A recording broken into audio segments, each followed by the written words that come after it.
ആ എന്താ നിങ്ങൾ പരാതി കേക്കട്ടെ? സാറേ ഒരു കേസാണ്. അല്ല സാർ ഇവന്റെ വലിയ കേസ് എടുക്കാം. ആ നിങ്ങൾ കാര്യം പറ, എന്നിട്ട് ഞാൻ തീരുമാനിക്കും ആരെ പേരെ കേസ് എടുക്കേണ്ടത്. എന്താ നിന്റെ പേര്? എന്റെ പേര് മൂസ. നിന്റെയോ? നിങ്ങൾ തമ്മിൽ എന്താ ബന്ധം? ഞാൻ കൂട്ടുകാരനാ സാറേ. അല്ല സാർ എന്റെ കൂട്ടുകാരനാ. രണ്ടുപേരും വന്നപ്പോ തുടങ്ങിയതാ. എന്താ നിന്റെ പ്രശ്നം? സാറേ ഞാൻ പറയാം, ഇത് എന്നെ കള്ളം പറഞ്ഞു സാറേ. അല്ല സാർ ഇവനാ എന്നോട് കള്ളം പറഞ്ഞു.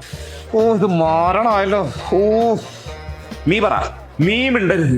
സാർ ഞങ്ങൾ രണ്ട് യുക്കിപ്പം പ്ലാൻ ചെയ്താ. അപ്പൊ ഞാൻ പറഞ്ഞു വിസ ചെയ്ത് നല്ലൊരു ടീമിനെ ആദ്യം കാണാം. നീ പറ. സാർ ഇവൻ പോകുന്ന കാര്യം പറഞ്ഞാൽ ശരിയാ, പക്ഷെ ഞാൻ പറഞ്ഞത് ടിക്കറ്റും ചെയ്യുന്ന നല്ലൊരു ടീമിനെ ആദ്യം കാണാം.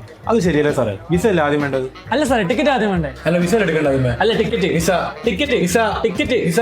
ഒന്ന് നിർത്തണ. രണ്ടുപേർക്ക് ഒരു സ്പോട്ടിൽ പോയിക്കൂടെ? അല്ല സാർ എന്റെ മാമാന്റെ മോൻ പറഞ്ഞ സ്ഥലമുണ്ട്. അവിടെ ആകുമ്പോൾ UK പോകുന്നതിന് മുമ്പ് എല്ലാ കാര്യം പറഞ്ഞു. Visa requirements, travel insurance, currency exchange, പിന്നെ പുതിയ ഇമിഗ്രേഷൻ റൂൾസ് അപ്ഡേറ്റ്സ്, അങ്ങനെ എല്ലാവരും പറഞ്ഞായിരുന്നു. അല്ല സാറേ, എന്റെ വല്യച്ഛൻ മോൻ പറഞ്ഞ സ്ഥലമുണ്ട്. അതിനേക്കാളും നന്നായിട്ട് ചെയ്തു തരും. നിങ്ങൾ പറയുന്ന ഏജൻസീസ് ഒന്ന് കാണിച്ചു തന്നെ.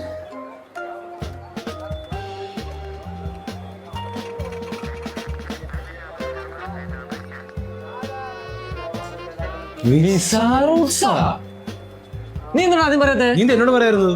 മനുഷ്യരെ സമയം കളയാനായിട്ട് രണ്ടും വിട്ടോ വിസ ഹൗസിലേക്ക്.